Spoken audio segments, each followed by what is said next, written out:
In this lesson, you will change the order that objects are drawn on the screen so that the objects you want to see are not obscured. You will also learn how to intentionally obscure other areas that you wish to hide. Open the House 5 project file and zoom into the kitchen. Notice that the counters and the island line work is not visible. That's because it's underneath this floor object.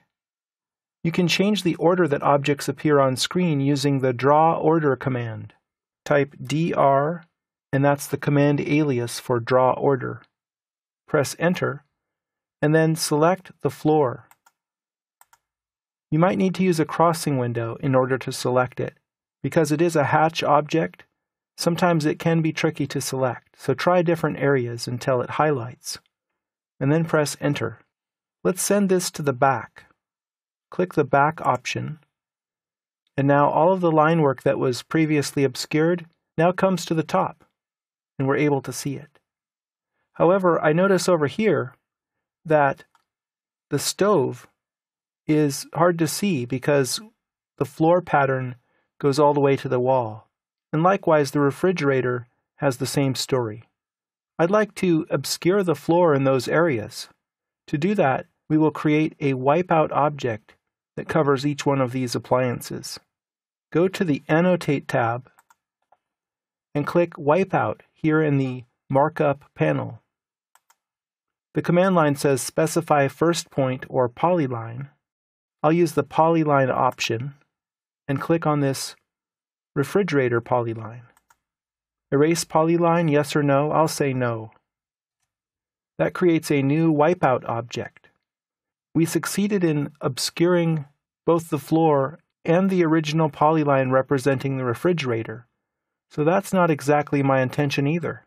Let's use the Draw Order command again. DR, Enter, and then go over here and select right here, press Enter, and let's move that above the floor.